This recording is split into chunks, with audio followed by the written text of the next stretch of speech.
ఒకే దేశం ఒకే పన్ను విధానం కావాలంటే పెట్రోల్ డీజిల్ కూడా జీఎస్టీ పరిధిలోకి తీసుకురావాలన్నారు మాజీ మంత్రి జీవన్ రెడ్డి.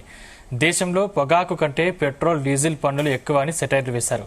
నిత్యావసరాల ధరలపై పెట్రోల్ డీజిల్ పన్నుల ప్రభావం ఉందని గుర్తు చేశారు. ఎన్డీఏ ప్రభుత్వంలో జీఎస్టీని కేవలం ఆదాయ వనరుగానే వినియోగించుకుందని విమర్శించారు. తగ్గిన జీఎస్టీ ధరల్ని జిల్లా యంత్రాంగం పర్యవేక్షణ చేయాలన్నారు. యూపీఏ కాలంలో వ్యాట్ వినియోగదారులపై భారం తగ్గించేలా అమలు చేశామన్నారు. సంబంధించి అప్పుడు యూపీఏ ప్రభుత్వం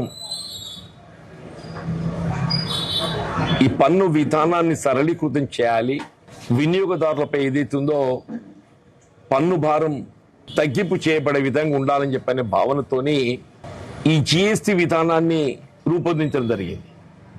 సరే, తదుపరి 2014లో అధికారానికి వచ్చిన ఎన్డీఏ ప్రభుత్వం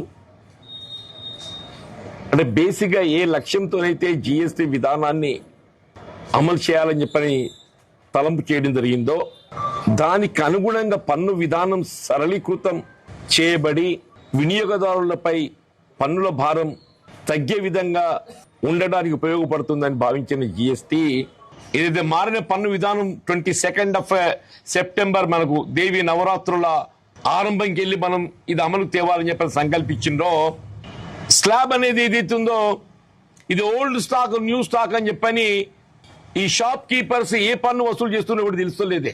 సంబంధించి అప్పుడు యూపీఏ ప్రభుత్వం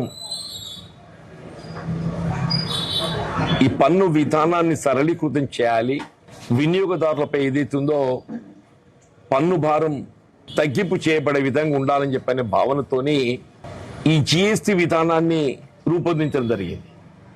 సరే, తదుపరి 2014లో అధికారానికి వచ్చిన ఎన్డీఏ ప్రభుత్వం